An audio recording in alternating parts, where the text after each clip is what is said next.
Selamat malam, Bapak Firman. Hari ini kami dari kelompok 1 ingin mempresentasikan tentang strategi proses dan strategi tata letak.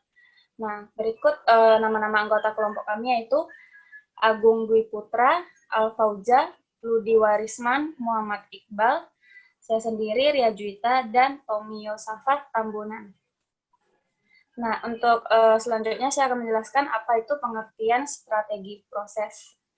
Menurut Heiser, Render, dan Monson 2014, strategi proses merupakan pendekatan yang dilakukan oleh suatu organisasi dalam mengubah sumber daya menjadi barang atau jasa.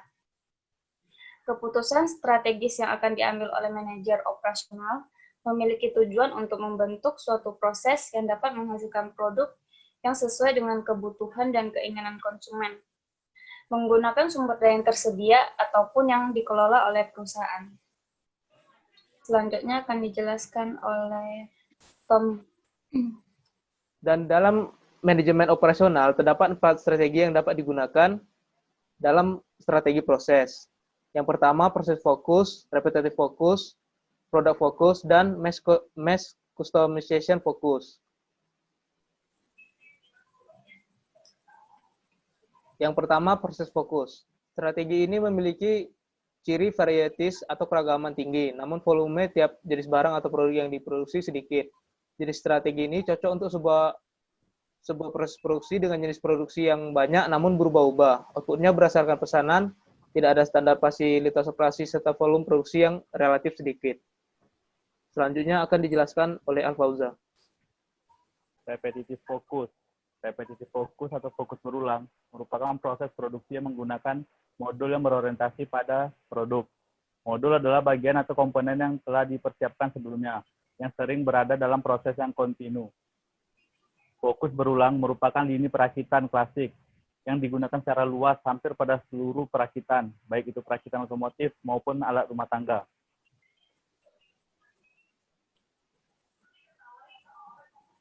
Produk fokus.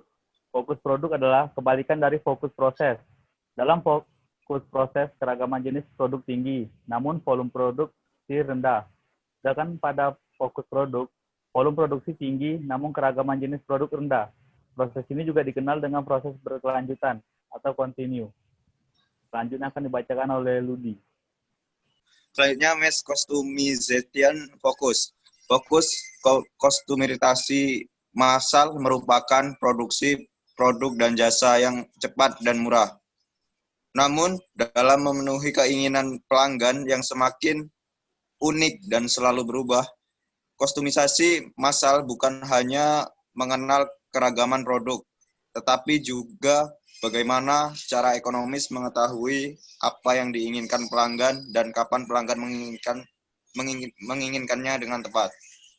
Atau dengan kata lain, produk dibuat sesuai pesanan.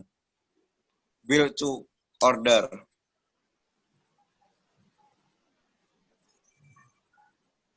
Next. Pengertian strategi tata letak.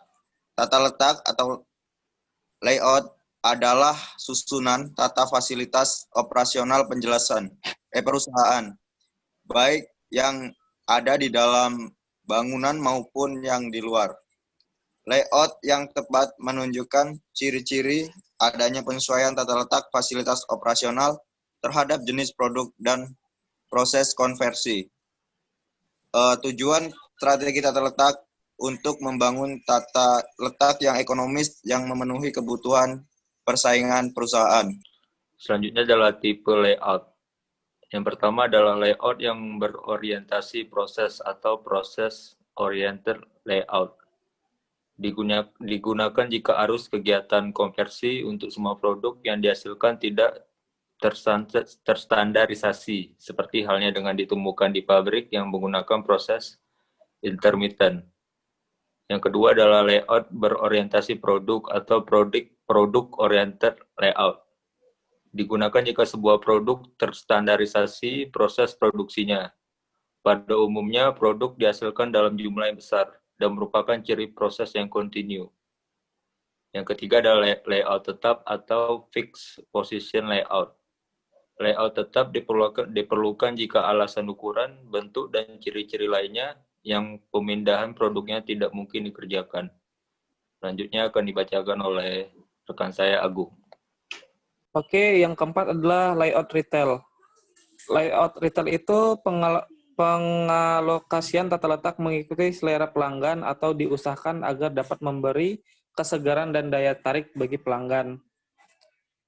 Layout gudang atau tata letak gudang. Layout gudang sangat penting diperhatikan bagi tujuan untuk penanganan dan pengendalian barang dapat dilakukan secara baik, sehingga ada barang yang rusak atau tertunda pengeluarannya. Terus yang keenam adalah layout kantor atau office layout. Layout kantor bertujuan untuk menentukan posisi karyawan dan peralatan agar selalu fleksibel. Ruangan kantor setiap karyawan diatur luasnya secara efisien agar dapat bekerja secara produktif dan efektif, baik dalam melakukan tugas maupun di dalam pengelolaan informasi, dan perubahan yang berhubungan dengan penyelesaian tugasnya.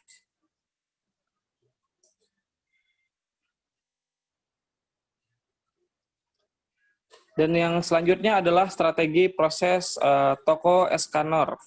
Escanor Store menggunakan strategi fokus proses dikarenakan Escanor memiliki banyak variasi busana seperti baju, celana, sepatu yang bervariasi di berbagai umur dan berbagai warna. Terus yang strategi tata letak Escanor gunakan adalah Escanor menggunakan strategi tata letak proses dikarenakan produk yang bervariasi dan karena dalam produksinya alat yang sama diletakkan di tempat yang sama. Oke, sekian dari presentasi dari kelompok kami, dari kelompok 1. Sekian dan terima kasih.